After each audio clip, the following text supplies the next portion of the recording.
సరిగ్గా 8 నెలల క్రితం అదే వ్యవహారం అన్ని పత్రికల్లో పతాక శీర్షికల్లో హల్చల్ చేసింది.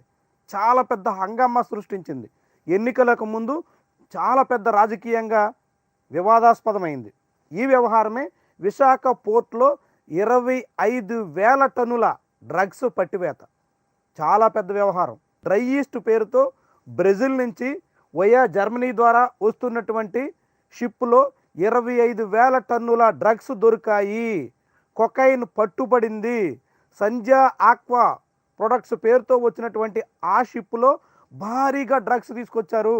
ఈ డ్రగ్స్ వెనకాల విజయసాయిరెడ్డి, వైఎస్ఆర్సీపీ నేతలంతా ఉన్నారు అంటూ తెలుగుదేశం పార్టీ చాలా పెద్ద విమర్శలు చేసింది. పవన్ కళ్యాణ్, చంద్రబాబు అందరూ రంగంలో దిగారు. ఇది చాలా పెద్ద మాఫియా, వైజాగ్ని ఆంధ్రప్రదేశ్కి రాజధాని చేస్తామని చెప్పి డ్రగ్స్ రాజధానిగా మార్చారు అంటూ చాలా పెద్ద విమర్శలు చేశారు. వైఎస్ఆర్సీపీ కూడా అదే రీతిలో కౌంటర్ చేసింది. ఇందులో దామచర్ల సత్య, లావు శ్రీకృష్ణదేవరాయలు లాంటి వాళ్ళ అనుచరుల పాత్ర ఉంది. సంధ్యా మెరైన్ అంటే ఇది పక్కాగా దగ్గుపాటి పురంధేశ్వరి కుటుంబీకులదే, వారి సంబంధీకులదే, వారి బంధువులదే అంటూ వైఎస్ఆర్సీపీ కూడా ఎదురుదాడి ప్రయత్నం చేసింది. ఇట్లా రాజకీయంగా ఒక పార్టీ మీద ఒక పార్టీ దుమ్మెత్తిపోసుకోవడమే తప్ప అసలు అందులో వాస్తవం ఎంత అన్నది ఎవరూ పట్టించుకోవాలా. మీడియా కూడా చాలా తీవ్రమైనటువంటి స్థాయిలో దాడి. జగన్మోహన్ రెడ్డి హయాంలో ఆంధ్రప్రదేశ్ నిండా డ్రగ్స్ మునిగిపోయాయి, డ్రగ్స్తో నిండిపోయింది, రాష్ట్రం యువతంతా డ్రగ్స్ మయమైపోయారు అంటూ చాలా కథనాలు వచ్చినాయి. తీరా ఇప్పుడు ఆ వ్యవహారంలో customs department, office of the principal commissioner of customs వాళ్ళు తేల్చేశారు. This is to inform you that CBI have filed closure report in the honourable court of metropolitan sessions judge Visakhapatnam RC number వేసి the same was accepted by the court. In view of the above the release of container has been approved by the competent authority. ఆ కంటైనర్ని release చేయడానికి సంబంధిత న్యాయస్థానం అంగీకరించింది. ఆ కంటైనర్లో 25,000 టన్నుల కొకైన్ ఉందంటూ సాగినటువంటి ప్రచారం వాస్తవం కాదు. అది పూర్తిగా డ్రై ఈస్ట్ మాత్రమే, అందులో డ్రగ్స్కి ఎటువంటి ఆధారం లేవు అంటూ అధికారులు ఇప్పుడు తేల్చేశారు. ఆ కంటైనర్లో డ్రగ్స్ లేవు అని తేల్చారు. ఇదే సిబిఐ ఈ కేసుని విచారించినటువంటి సిబిఐ ఇంటర్పోల్ ద్వారా సమాచారం వచ్చింది. డ్రగ్స్ అక్రమంగా రవాణా అవుతున్నట్టు, విశాఖ పోర్టుకు వస్తున్నట్టు మాకు సమాచారం అందింది. అందుకే తనిఖీలు చేసాం. 19 శాంపిల్స్ తనిఖీ చేస్తే అందులో 14 శాంపిల్స్ కొకైన్గా నిర్ధారణ అయ్యింది. గుజరాత్ నుంచి వచ్చినటువంటి నిపుణులు కూడా తనిఖీ చేశారు.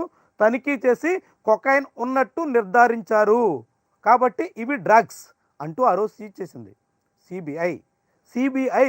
భారతదేశంలోనే అత్యున్నత దర్యాప్తు సంస్థల్లో ఒకటిగా భావించేటువంటి సిబిఐ మార్చి 18వ తారీఖున పట్టుబడినటువంటి కంటైనర్లో పరిశీలించినటువంటి శాంపిల్స్లో కొకైన్ ఉందని నిర్ధారించింది.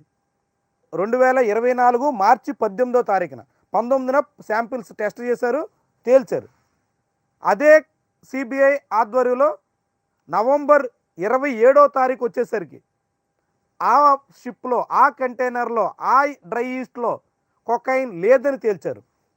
మరి సిబిఐ అప్పుడు కొకైన్ ఉందని తేల్చినటువంటి సిబిఐ ఇప్పుడు కొకైన్ లేదని ప్రకటించడం వెనక మతలబు ఏంటి? ఈ మధ్యలో ఏం జరిగింది? అప్పుడు కొకైన్ ఉన్నటువంటిది ఇప్పుడు కొకైన్ కాకుండా ఎందుకు పోయింది?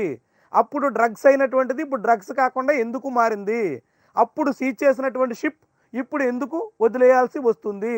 ఆ కంటైనర్లో డ్రై ఈస్ట్ ముసుగులో కొకైన్ సరఫరా చేశారు, కొకైన్ తరలించారు అంటూ చెప్పినటువంటి సిబిఐ ఇప్పుడు ఎందుకు మాట మార్చింది? అప్పుడు సిబిఐ చెప్పింది నిజమా? ఇప్పుడు సిబిఐ చెప్తుంది నిజమా? అప్పుడు నిపుణులు చేసినటువంటి శాంపిల్స్లో తేలినటువంటి కొకైన్ ఉందన్నటువంటి వ్యవహారం వాస్తవమా? ఇప్పుడు కొకైన్ లేదు, డ్రగ్స్ లేవు అని చెప్తున్నటువంటి మాట వాస్తవమా? మనం ఆలోచించాలి. ఎలక్షన్ ముందు ఒక పార్టీని బదనాం చేయడానికి, ఒక ప్రభుత్వం మీద బురద జల్లడానికి, ఒక ప్రభుత్వాన్ని కూల్చేయడానికి ఏమైనా కుట్ర జరిగిందా అని అనుమానించాల్సినటువంటి పరిస్థితి ఈ వ్యవహారంలో మనకి తలెత్తుతుంది. ఒకప్పుడు రాజకీయాల్లో ఎట్లా ఉండేదంటే తమకి నచ్చినటువంటి వాళ్ళు, తమకు కావలసినటువంటి వాళ్ళ మీద ఏవైనా కేసులుంటే ఆ కేసుల్ని తొలగించుకోవడానికే, ఆ కేసుల అడ్డంకులు రద్దు చేసుకోవడానికే అధికారాన్ని ఉపయోగించుకునేటువంటి వాళ్ళు. ఆ తర్వాత తమకు గిట్టని వాళ్ళ మీద కేసులు పెట్టడానికి దర్యాప్తు సంస్థలను ఉపయోగించుకోవడం మొదలైంది.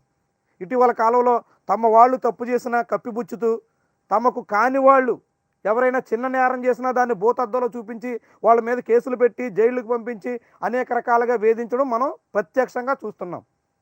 ఇప్పుడు ఆంధ్రప్రదేశ్ డిప్యూటీ స్పీకర్గా ఉన్న కనుమూరి రఘురామకృష్ణరాజు లాంటి వాళ్ళు 950 కోట్ల రూపాయలు పైబడి బ్యాంకు సొమ్ముని అక్రమంగా లోన్లు పేరుతో తినేస్తే, లోన్లు కట్టకుండా రీపే చేయకుండా మోసం చేస్తే వాళ్ళ మీద ఉన్నటువంటి కేసులు ఎటువంటి చర్యలు ఉండవు. కానీ ఎక్కడో ఏదో చిన్న నేరం జరిగింది, ఎవరో ఏదో చిన్న తప్పు చేశారంటే వాళ్ళ మీద కేసులు ఉంటాయి. ఇలా చాలా ఇప్పుడు మనం చూస్తున్నాం అలాంటి పరిస్థితి. దానికి కొనసాగింపుగా తమకు గిట్టనటువంటి వాళ్ళు, తమకు నచ్చనటువంటి వాళ్ళు, తమకు పడనటువంటి వాళ్ళు, తాము ఎవరినైతే టార్గెట్ చేయబోతున్నామో వాళ్ళ మీద బురద జల్లడానికి కూడా దర్యాప్తు సంస్థల్ని వాడుకునేటువంటి పరిస్థితి ఇప్పుడు వచ్చేసినట్టుగా కనిపిస్తుంది. చాలా ఉదాహరణలు ఉన్నాయి. మనం కూడా చూసాం కదా, ఎన్డీటీవీ ప్రణయ్ రాయ్, రాధికా రాయ్ లాంటి వాళ్ళ చేతుల్లోంచి అదానికి అప్పగించడం కోసం ప్రణయ్ రాయ్, రాధికా రాయ్ మీద సిబిఐ, ఈడీ అనేక కేసులు పెట్టింది. 4 ఏళ్ల తర్వాత ఆ ఛానల్ అదాని చేతుల్లో పోయింది. ఆ రాధికా రాయ్, ప్రణయ్ రాయ్ మీద పెట్టినటువంటి కేసుల్లో ఎటువంటి ఆధారాలు లేవని కోర్టు తేల్చేసింది. న్యూస్ క్లిక్ ప్రబీర్ పుర్కాయస్తా అనేటువంటి ఒక ఎనలిస్ట్ మీద, ఒక విశ్లేషకుడి మీద, ఆయన చైనా నుంచి భారీ మొత్తంలో అక్రమంగా డబ్బులు తెచ్చుకున్నారు, మనీ లాండరింగ్కి పాల్పడ్డారు అంటూ జైల్లో పెట్టారు, కేసు పెట్టారు. తీరా ఆ కేసులో ఎటువంటి ఆధారాలు లేవంటూ ఆయన్ని బయటకు పెట్టారు.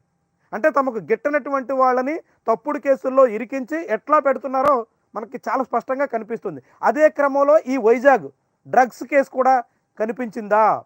అదే పరంపరలో ఇది కూడా మనం భావించాలా?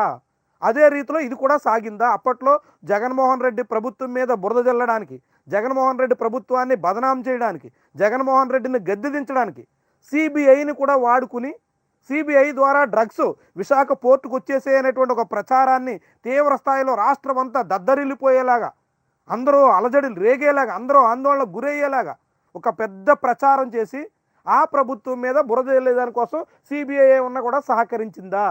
ఇలాంటి అనుమానాలు ఇప్పుడు మనకి కలగడానికి ఈ వ్యవహారం ఆస్కారం ఇస్తుంది.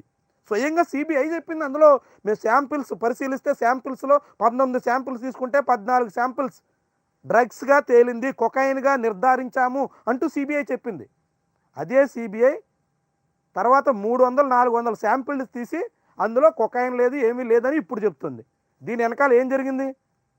ఆ మార్చి 18 తర్వాత నవంబర్ 27వ తారీఖు మధ్యలో ఏం జరిగింది? రాష్ట్రంలో అధికారం మారింది. అప్పుడు ఆరోపణలు ఎదుర్కొన్నటువంటి దామచర్ల సత్య ఇప్పుడు మ్యారిటైమ్ బోర్డు చైర్మన్ అయ్యాడు. అప్పుడు ఆరోపణలు ఎదుర్కొన్న దగ్గుపాటి పురంధేశ్వరి ఏపీ బీజేపీ అధ్యక్షురాలుగా, ఇప్పుడు ఎంపీగా కేంద్రంలో కథ చక్రం తిప్పగలనటువంటి స్థాయిలో ఉన్నారు. ఇలా కొన్ని పరిణామాలు జరిగిన తర్వాత సిబిఐ తన వాయిస్ను మార్చేసి, అప్పుడు కొకైన్ ఉందని శాంపుల్స్లో తేలిందని చెప్పినటువంటి సిబిఐ ఇప్పుడు లేదని చెప్తుందంటే అసలు ఎలాంటి పరిణామాలు మన దేశంలో జరుగుతున్నాయో, దర్యాప్తు సంస్థలు ఏ రీతిలో వ్యవహరిస్తున్నాయో మనకి అర్థమవుతుంది.